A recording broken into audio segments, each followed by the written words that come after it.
Saludos muchachos, en este nuevo video de repaso quisiera señalar algunas fallas y algunos puntos importantes de repaso para nuestra práctica, sobre todo algo de lo que se señaló en el último documento de revisiones. En particular, dos puntos que quisiera que trabajáramos mucho en este pequeño repaso son la construcción desde herramientas diferentes al rapidógrafo o al lápiz, y el tema de la separación más apropiada y más evidente de luces y sombras.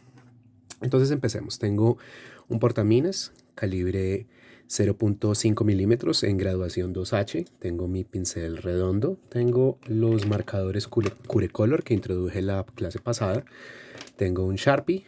Tengo mi brush pen y si lo llego a necesitar tengo un rapidógrafo. Vamos a tratar de que este video no pase de 30 minutos. ¿Listo?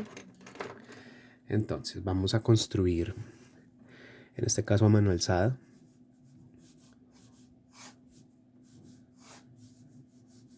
una retícula muy sencilla. En este momento acabo de construir una fracción de una retícula de 2 puntos de fuga. Ustedes pueden darse cuenta que el punto de origen que conecta la retícula izquierda y la retícula derecha claramente están mucho más lejos del punto donde yo estoy trabajando. Esto pueden hacerlo de manera interpretativa con trazos a mano alzada, o esto pueden hacerlo con instrumentos, pueden valerse de pronto de un hilo o de un metro o de una regla muy grande. Recuerden, el asunto no es que nos enfrasquemos en ejercicios técnicos de perspectiva, pero no que la perspectiva se vuelva algo descuidado o algo que tenga una apariencia como incompleta o incorrecta, ¿no? Entonces voy a sacar aquí mi prisma.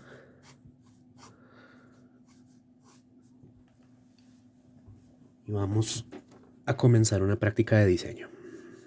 Nuevamente, como todo lo estoy haciendo a mano alzada, entonces hay que esperar que haya un cierto margen de error en estas líneas, pero en últimas, si el dibujo tiene una apariencia coherente de acuerdo a la perspectiva y su diseño tiene calidad y tiene un nivel de narrativa visual, será un diseño apropiado para lo que estamos explorando en clase. Como les había mencionado, mi mayor interés es que este tema tan desafiante no se convierta en una serie de ejercicios académicos que después desechemos, sino que nos ayuden a dilucidar nuevas mecánicas para incluir el tema de espacialidad y la representación de volúmenes en nuestro trabajo de bocetación.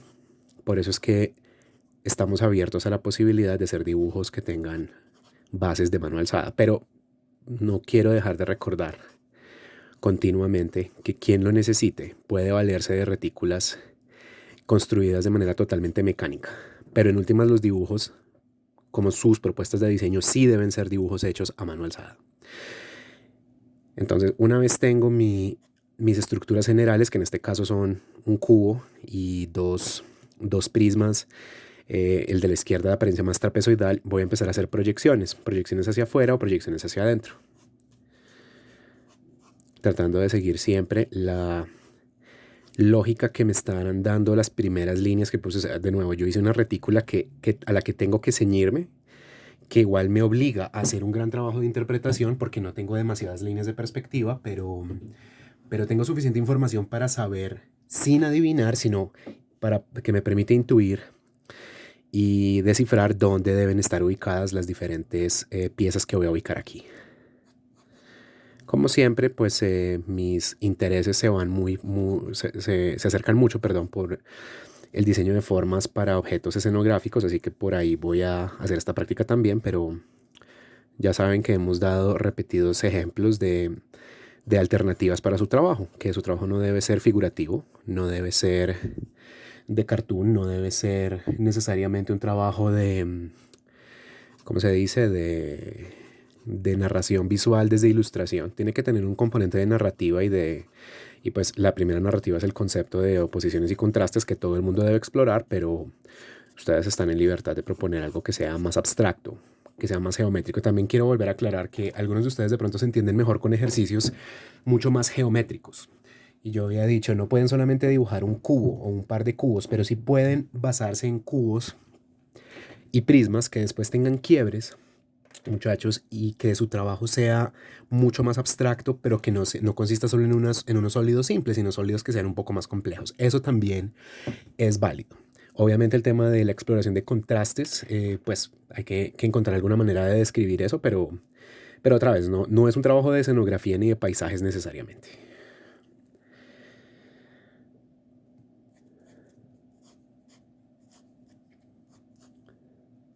Se me ocurre hacer un fragmento de como una pequeña torre, pues.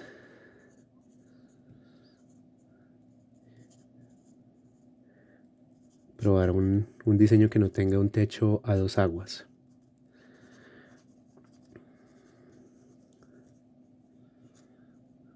O sea, un techo triangular.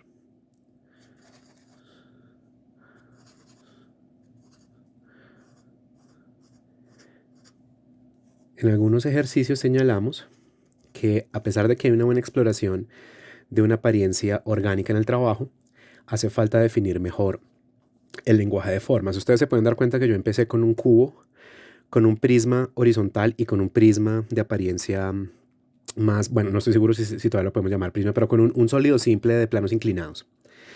Ahora estoy incluyendo formas curvas, en algunos casos más sencillas que en otras. Esto también lo definimos desde la estructura. Es decir, que nosotros tenemos que tener claridad sobre qué tipo de formas van a estar dialogando dentro de nuestro dibujo antes de empezar a resolverlo. Déjenme enfoco esto un poco más en el centro de la pantalla. Eso, creo que ahí van a poder apreciarlo mejor. Entonces, ahora, sin distinción de la herramienta que yo voy a usar, vamos a explorar entonces los dos temas que habíamos hablado, la separación de grises y la línea de construcción. Entonces, como de pronto es el tema de tinta china es el que nos puede parecer más, bueno, y no solo nos parece, es el tema más desafiante por de pronto las particularidades de pues tener que estar rellenando el pincel y no ser tan familiares con esta herramienta como si lo usamos de pronto con los marcadores. Entonces empecemos con él. Pero fíjense que aquí pues voy a repetir hasta cierto punto cosas que ya habíamos visto la semana pasada.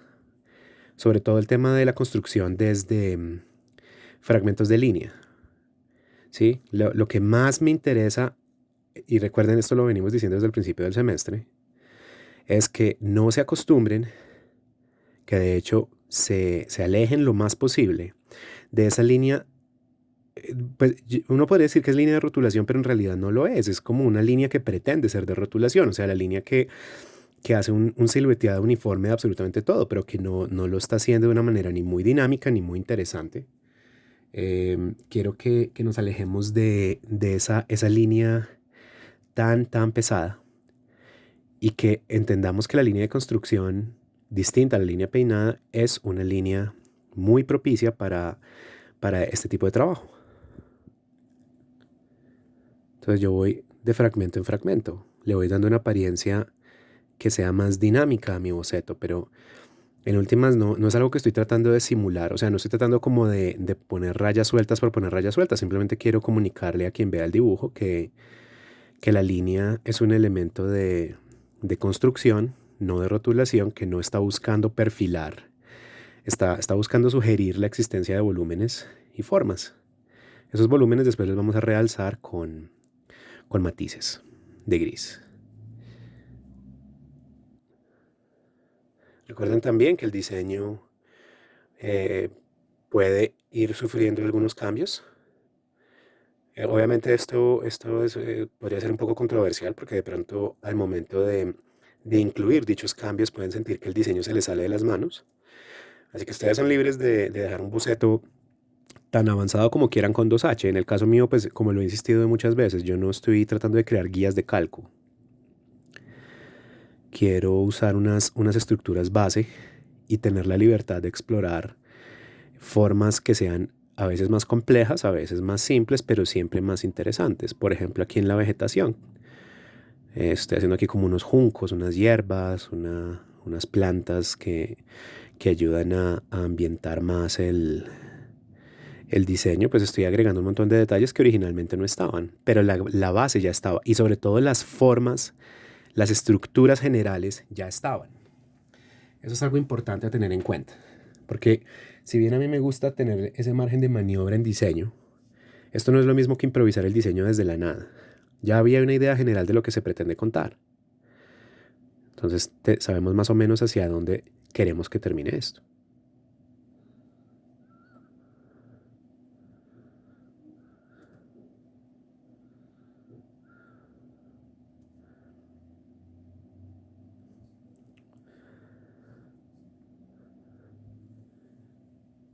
Llevamos 10 minutos, bueno, vamos con buen tiempo. El video de la semana pasada alcanzó a ser de 40, pero esta vez vamos a hacerlo más corto. Entonces recuerden, fragmentos de línea. No se trata de hecho, si ustedes se dan cuenta, yo no estoy dibujando excesivamente rápido. Yo estoy dibujando a una velocidad más bien tranquila. Estoy tratando de mantener la firmeza de mi pulso, pero no puedo trazar fuerte. O sea, tengo firmeza en el antebrazo, pero no estoy presionando con fuerza sobre el papel. Ninguna herramienta que nos dé línea de alto contraste necesita esa presión. Pero ese tipo de presión es la que todavía se está viendo mucho en muchos de sus ejercicios. Por eso es que quiero que ese sea el tema más, como más urgente que revisemos. ¿Listo? Esa línea de construcción que yo sé, toma tiempo adquirirla, pero es importante que hagan los ejercicios que buscan adquirirla. A algunos de ustedes les he señalado en los feedbacks semanales, no tanto que se vean errores en la línea de construcción, sino que se ve que no se está intentando usar esa línea de construcción. Y eso es lo que resulta desconcertante, que no se sigan parámetros de mejora, ¿vale? O sea, que si uno pide un trabajo que tiene bloques de tinta, no haya bloques de tinta. Que si se pide un trabajo que tenga una línea un poco más dinámica, solo se haga línea rotulada. Así se equivoquen. Pero necesitamos intentar para ir adquiriendo esa habilidad, ¿vale? Cuando llego aquí a las baldosas, mi línea se va a hacer todavía más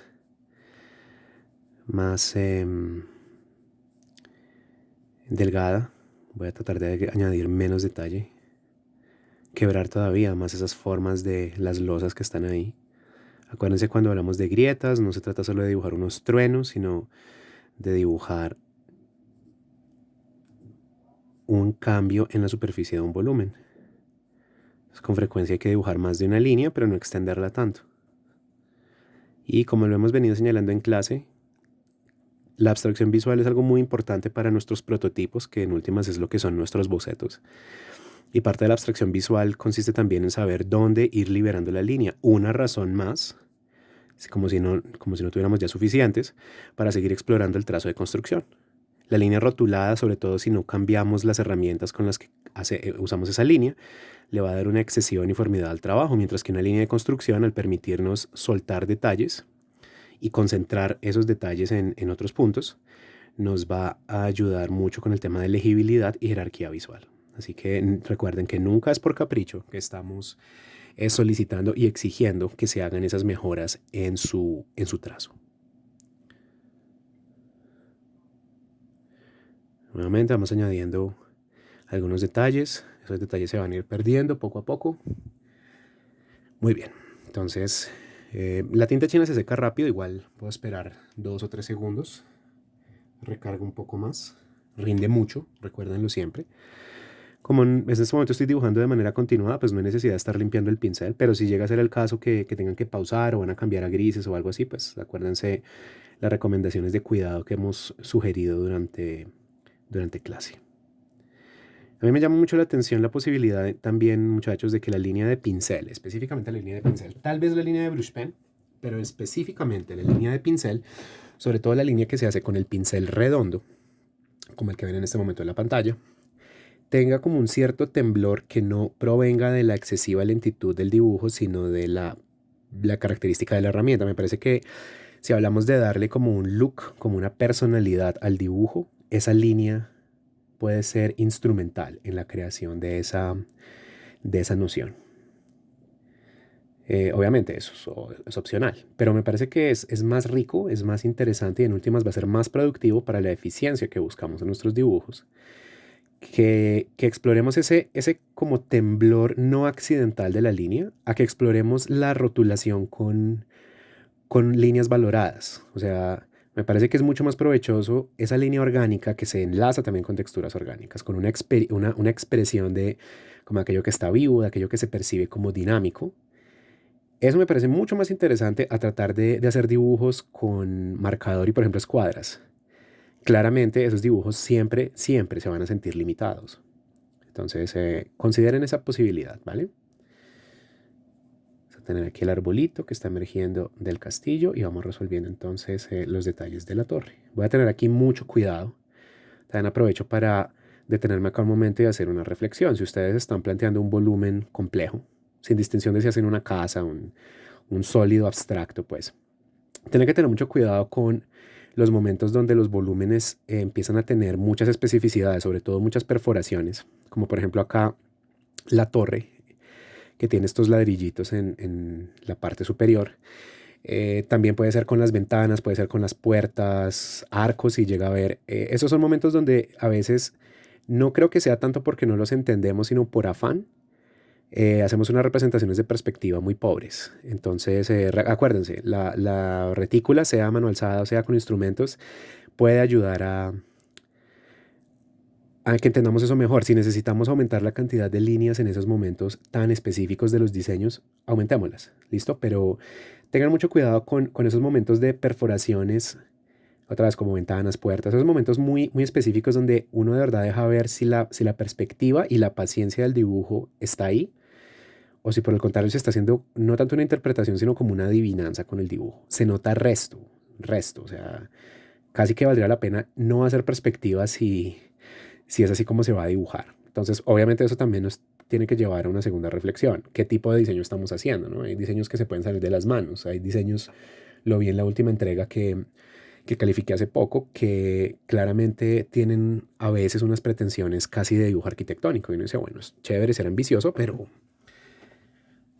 claramente las formas orgánicas dan mucha más libertad y estamos insistiendo mucho en que utilicemos ese tipo de formas, no en que usemos las formas inorgánicas, sobre todo de apariencia completamente técnica. Entonces, es algo a considerar, ¿listo? Yo no, ya saben que yo no voy a prohibir en principio temas, pero siempre voy a estar invitándolos a todos a que se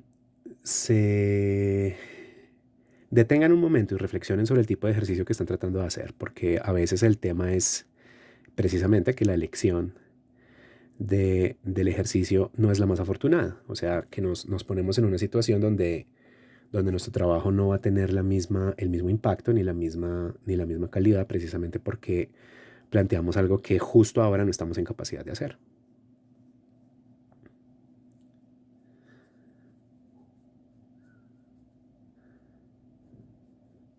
Recuerden, aquí estoy haciendo interpretaciones de formas. Voy a procurar que las líneas no se vayan a hacer excesivamente gruesas. Si algo, descargo un poco mi pincel contra el interior del tarrito, precisamente para recuperar una línea más fina. Y si llega a ser el caso que de pronto ya se está empezando a secar un poco, pues podemos limpiar el pincel para evitar contratiempos. Entonces fíjense, puro trazo de construcción, ¿vale? Puro trazo de construcción. Paciente, se trata de dibujar con agilidad, pero no con afán. Esto toma tiempo, pero se logra, desde que se esté practicando como toca practicar.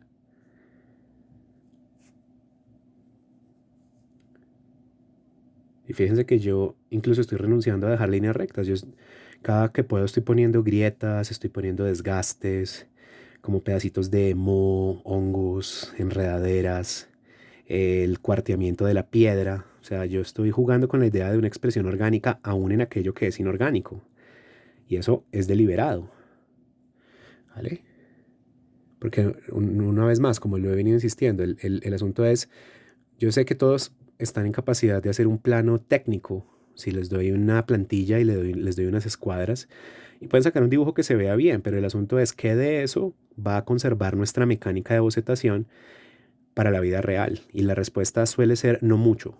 O sea, está bien hacer ese tipo de ejercicios, pero la bocetación tiene un carácter eminentemente práctico y necesita agilidad. Entonces, por eso es que los dibujos que he estado haciendo en las últimas 3 semanas tienen como esa naturaleza en común, ¿no?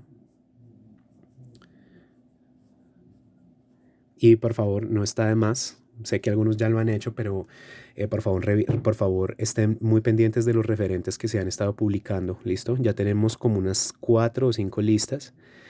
Y aunque pues vamos a publicar algunos más en lo que queda del semestre, en todo caso, pues no está de más recordarles que ya están ahí esos referentes. Ya creo que todos los referentes que hemos presentado en clase, incluyendo los de semana 7, tienen en Avatar links a los portafolios o las galerías en caso de que no los hayan encontrado antes. Así que pues estén pendientes de ese material, ¿vale? La idea no solo es que conozcan los referentes, sino que de vez en cuando abran los portafolios, que tengan presente imágenes que les llaman la atención, que vean de pronto, pues, que se inspiren, que vean ejemplos de cosas que de pronto ustedes aspiran a hacer, pero todavía no pueden hacer. ¿Viste? Todo eso es para que lo tengan en cuenta, ¿vale? Que no sea solo mirar por mirar.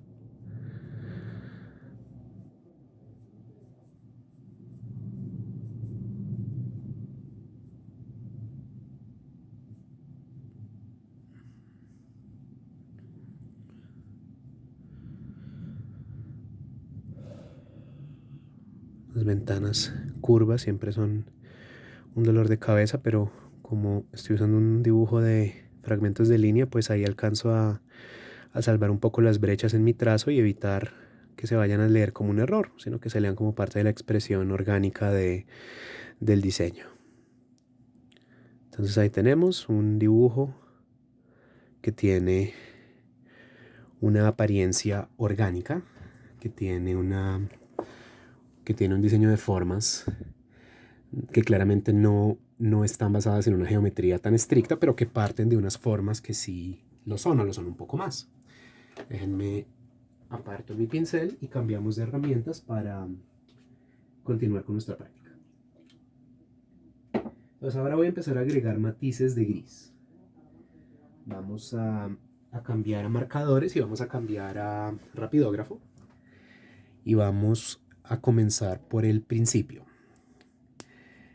Evitemos al máximo la similitud entre la clave baja y la clave alta. Incluso, pues tengamos presente que consignar la iluminación de nuestro ejercicio solo a clave media, como a algunos de ustedes les ocurrió, sobre todo a algunos que estaban haciendo práctica de tinta, y que se nota que hubiera sido muy valioso que revisaran esos matices de tinta en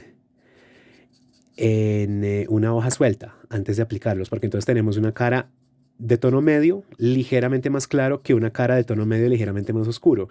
¿Y qué es lo que termina ocurriendo? En ocasiones en dibujos que a nivel de construcción están muy bien hechos, empezamos a emparejar los tonos del plano de luz y el plano de sombra y pues el ojo es difícil engañarlo. Uno empieza a interpretar que ahí simplemente no hay un volumen. Eso es muy desafortunado. Pero obviamente pues si nos ocurre hay que seguir practicando y modulando esas tonalidades hasta que empiecen a salir mejor. Acuérdense que ustedes tienen la posibilidad de hacer dibujos de alto contraste, donde literalmente hay una cara blanca, o sea, una cara que es del color del papel. Pueden tener en esa cara de clave alta unos matices de clave alta, digan ustedes 10, 20% de gris. Entonces, si por ejemplo el control de los matices de gris es algo que les da problemas ahorita, entonces pruébenlos primero en hojas de reciclaje. Puede ser en Durex o en papel que ya haya sido impreso o algo así. Y pues no nos olvidemos de los bloques, ¿no? Que a algunos se les han pasado de lado. 23 minutos. Yo creo que en menos de 5 minutos ya terminamos. Lo que yo estoy haciendo aquí con mi marcador, que es el Curecolor gris cálido calibre 7, o sea, es como una clave baja, una clave media que se va acercando a clave baja. Que por cierto, yo puedo aplicarle más capas. El Curecolor me permite hacer eso. O sea, yo puedo aumentar la densidad de un tono, porque estos marcadores a base de alcohol se dejan mezclar aún cuando ya están secos. Obviamente la idea no debe ser tener, por ejemplo, un Curecolor clave media y empezar a acumularle una y otra y otra y otra vez hasta que se vuelva clave baja, ¿no? Porque pues uno va a empezar a desperdiciar el material, pero el caso es que existe la posibilidad de hacer esas mezclas. Aquí voy a optar por hacer otra cosa, voy a dejar sencillamente una sombra de oclusión en el interior de esa ventana, indicando pues como el estado de abandono del castillito. Entonces tengan eso presente, la clarísima diferenciación entre los planos de luz y planos de sombra, sea que la sombra tenga una clave media o una clave baja, es extremadamente importante. Tengan presente también una cosa que le pasó a muchos, al menos una vez, en casi todos los ejercicios, y es lo siguiente.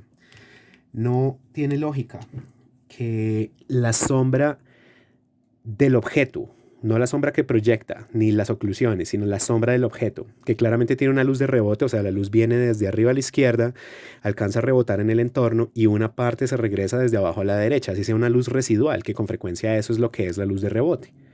No es una nueva fuente de luz con su propia intensidad, sus propios matices y su propio color, pero aún ese residuo es suficiente para cancelar las oclusiones, o sea que no vamos a tener bloques negros, ni de una clave baja muy oscura. Pero entonces se siente absurdo, se siente ahí una ilógica en el hecho de que esta sombra sea la más oscura y, por ejemplo, la sombra proyectada sea un gris muy clarito. Eso no empata. ¿Listo? Entonces siempre tengamos presente nuestros esquemas de iluminación. Si yo acá empiezo a sacar la proyección de sombra, yo puedo controlar ese asunto. Que tengamos aquí una clave baja en la intensidad que sea, entre 60 y pico a 90 y pico por ciento. Y cuando empieza la sombra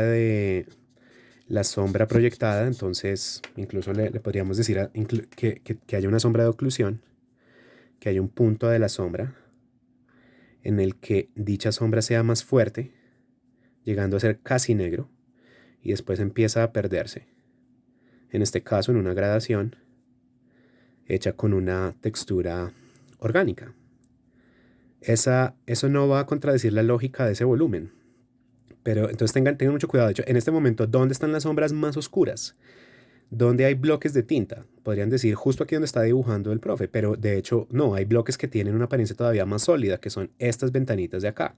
Entonces uno puede decir, listo, ¿dónde está la sombra más oscura? Está consignada en el punto donde la luz está siendo cancelada absolutamente, en los puntos de oclusión. En esta sombra que yo estoy haciendo, sombra proyectada, estoy usando claramente una clave mucho más oscura que la del marcador, tanto por la intensidad de los tonos de cada uno de los pigmentos, como por la separación o no separación del entramado, pero estoy reforzando esa lógica. ¿Dónde estarían los puntos más oscuros de sombra? Pero no dejen que eso se les salga de las manos, porque a veces se siente como si estuviéramos rellenando por rellenar, y eso rara vez funciona bien. ¿Listo? Entonces, por ejemplo, llego aquí a mis plantas, pues no les voy a poner un gris por ponerles un gris y ya, voy a ponerles también una cara que esté más oscura, que las distinga de la cara de sombra, pero que vaya en la misma dirección la sombra de los objetos, en este caso pues complementarios como estas plantitas, estos hongos, y la dirección general de la luz que está impactando en el edificio. Eso le va a imponer una lógica general de iluminación a mi diseño, lo va a hacer más verosímil, aun cuando es claramente un diseño cartoon. ¿Listo? Entonces no permitamos, por favor, que esos temas como los bloques de sombra, la lógica de la iluminación, el esquema entre comillas normal de luz, esos son temas que toca dominar antes de tratar de pasar a temas más complejos, ¿vale? Y fíjense que vale la pena, muchachos, que tengan mucha más certeza con su esquema de iluminación, a que dejen que el contraste dependa solamente de dejar bloques negros como aleatorios o dejar líneas muy gruesas. De hecho, en este caso, el diseño se empieza a ver mejor precisamente porque las líneas no son tan gruesas. Cuando ya hablamos de empezar a sofisticar más los tonos de gris, por ejemplo, puedo tomar segmentos de las grietas. ¿Me queda cuánto? Me queda un minuto larguito. Entonces vamos a darle los últimos matices de gris. O sea, estoy tratando de señalar puntos de la roca que tienen matices diferentes. Pueden ser puntos donde, por ejemplo, el cuarteamiento de la piedra pretenda comunicar un nivel de deterioro más grande.